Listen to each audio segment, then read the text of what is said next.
একটি বিশাল একটি সভার শেষে ওই জাতীয় পতাকার উপরে তাদের দলীয় গেরুয়া পতাকা রঙের পতাকা টানিয়ে বাংলাদেশের জাতীয় পতাকার অবমাননা করেছে, বাংলাদেশের স্বাধীন সার্বভৌমত্বের উপর আঘাত করেছে।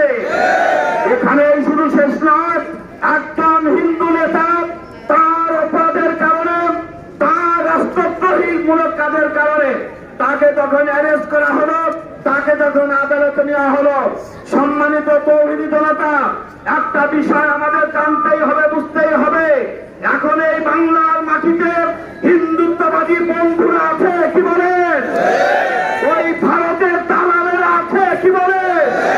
আমি সকলকে জানিয়ে দিতে চাই যে একজন রাষ্ট্রদ্রোহী একজন হিন্দু নেতা যখন তাকে আটক করা হলো, সেই আটকের কারণে এই সংখ্যা গরিষ্ঠ ৯৫% মুসলমানের দেশে কি করে একজন মুসলমানকে নির্মমভাবে নির্যাতন করে হত্যা করে, এটা মেনে নেওয়া যায় না, যায় না।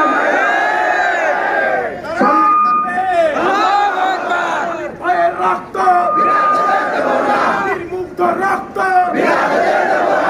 শহীদের রক্ত দিল্লি না ঢাকা, দিল্লি না ঢাকা। সম্মানিত তৌহিদি জনতা, অত্যন্ত দুঃখের সাথে বলতে হয় যে একজন মানুষ একজন মুসলমানকে নির্মমভাবে হত্যা করা হলো। ওই মুসলমানের হত্যার বিচারের কোন আওয়াজ সারা বিশ্বে নাই, ওই ভারতের তরুণী বন্ধুদের থেকে আওয়াজ আসে নাই। বরং মুসলমান হত্যা হয়েছে সে ব্যাপারে কোনো কথা নেই। একজন হিন্দু নেতা আটক করা হয়েছে, শুধুমাত্র আটক করা হয়েছে এই জন্য আমাদের ওই ভারত বন্ধু কত বড় দরদি যে তারা আমাদের বাংলাদেশে স্বাধীন সার্বভৌমত্বের উপরে তারা আঘাত করেছে। সম্মানিত তৌহিদি জনতা, আমাদেরকে একটা বিষয় স্পষ্ট হয়ে গিয়েছে যে তারা আসলে আমাদেরকে কখনোই কোনো সময় রাষ্ট্র পর্যায়ে বলেন, যে কোনো প্রতিবেশী রাষ্ট্র বলেন, কোন পর্যায়ে মুসলমানদেরকে তারা ভালোবাসে না। তারা চায় তাদের ধর্ম, তারা চায় হিন্দুত্ববাদী, তারা চায় কট্টরপন্থী, তারা চায় মুসলমানদেরকে বিনাশ করার জন্য। আজকের এই প্রতিবাদ ইমানি দায়িত্ব যে আমরা মুসলমান, আমাদের শরীরে রক্ত ইমান থাকা পর্যন্ত আমরা এটা বরদাস্ত কখনো করব না। সম্মানিত তৌহিদি জনতা, আমরা চাই প্রথম নাম্বার এই কট্টরপন্থী এবং উগ্রবাদী এই সন্ত্রাসী সংগঠন এই ইসকনকে নিষিদ্ধ করা হোক। আপনারা জানেন বিভিন্ন রাষ্ট্রে এই ইসকনের বিভিন্ন তৎপরতার কারণে তাদেরকে নিষিদ্ধ ঘোষণা করা হয়েছে। সুতরাং আজকে সমাবেশ থেকে এই সন্ত্রাসী সংগঠন ইসকনকে আমরা নিষিদ্ধ ঘোষণা করছি। সাথে সাথে একজন মুসলমান ভাইয়ের রক্ত, মুসলমান ভাইকে নির্যাতন করা হয়েছে।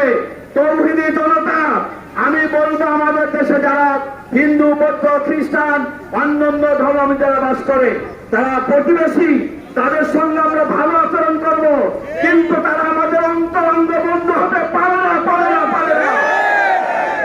তারা যে কোনো সুযোগ পাইলেই মুসলমানদেরকে তারা রক্ত ছুটে খায়। সুতরাং আমি আলোচনা সংক্ষেপ করছি, অনেকে আপনারা হয়তো ধৈর্যচ্যুত হয়ে যাবেন। আমি আপনাদেরকে একটা কথা বলতে চাই, যে এই প্রতিবাদ এর জন্য ইমানি শক্তি দরকার, ঠিক না বেঠে? এজন্য আমি প্রথমেই আহ্বান করব, আসুন আমরা আল্লাহ রাসূলের আদর্শবান হয়ে আল্লাহ তাহি জিন্দেগি পালন করি। বিধর্মীর কালচার, বিধর্মীর আদর্শ, বিধর্মীর ধর্ম অনুষ্ঠান, বিধর্মীর আচরণ সবকিছু আমরা বর্জন করবো, কি বলে? এবং ভারতের পণ্য আমরা বর্জন করবো, কি বলেন? সাথে সাথে মুসলমান ওই ভাইয়ের হত্যার যথাযথ বিচার আমরা দাবি করছি। সংশ্লিষ্ট সকলকে ফাঁসির কাস্তে ঝুলিয়ে তাদের ফাঁসি কার্যকর করা হোক। সাথে সাথে আমরা বলতে চাই যে আমাদের প্রতিবেশী ভারত সরকারকে আমরা জানিয়ে দিতে চাই, আমরা মুসলমান, আমরা রাসূলের আদর্শে আমরা আলোকিত। সুতরাং কোন মিথ্যা, কোন বাতিল, কোন অত্যাচারকে আমাদের শরীরে রক্ত থাকতে আমরা মেনে নিব না। গদাহীন ওই ভারতের সঙ্গে জিহাদ আমাদের যত তাড়াতাড়ি আমরা প্রস্তুত আছি, কি বলে? সুতরাং আমরা জানিয়ে দিতে চাই, আমাদের দেশের স্বাধীন সার্বভৌমত্বের উপরে যে আঘাত করতে চাবে আমরা ওই হাতকে গুঁড়া করে দিব। মুসলমানদের উপরে যারা অত্যাচার করতে আসবে তাদেরকে আমরা সমুচিত জবাব দিব। সুতরাং আসুন আমরা ওই ইসকনকে আমরা নিষিদ্ধ ঘোষণা দাবি জানাচ্ছি। ওই নির্ময় দাস কুমার তাকে যথাযোগ্য শাস্তিমূলক বিচার দাবি করছি।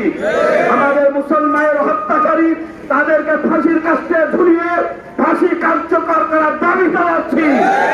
সাথে সাথে এই বাংলাদেশে স্বাধীন সার্বভৌমত্বের উপরে কোন প্রকার ষড়যন্ত্র করলে আমরা তার জবাব দেওয়ার জন্য প্রস্তুত আছি। সর্বশেষ সকলকে আবার মোবারকবাদ জানিয়ে এই আন্দোলনের আহ্বান জানিয়ে আমি আমার কথা শেষ করছি। আসসালামু আলাইকুম ওয়া রাহমাতুল্লাহ।